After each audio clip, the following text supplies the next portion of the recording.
আসসালামু আলাইকুম, কেমন আছেন ভাইয়েরা? এই যে গাভীটা দেখতেছেন না, আগের কোনো 27-28 দুধ আইছে, দাঁত 6টা। গাভীটা যদি নিতে চান তা আমার উপরে নাম্বার যে থাকবো, আমার নাম্বার যোগাযোগ করবেন।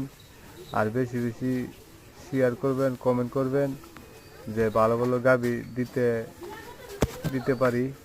আমি সারা বাংলাদেশে গাভী ডেলিভারি দিয়ে থাকি। তো আমার ভিডিওটা ভালো লাগে তো বেশি বেশি লাইক করবেন, শেয়ার করে দিবেন। আর আমার সরাসরি আমি সারা বাংলাদেশে গাভী ডেলিভারি দিয়ে থাকি। আমার উপরে নাম্বার দিয়ে থাকবো, আমার নাম্বারে যোগাযোগ করবেন। আমার বাড়ি হইলে থানা কুলিয়াচর, বাড়ি 66। সারা বাংলাদেশে গাভী ডেলিভারি দিয়ে থাকি।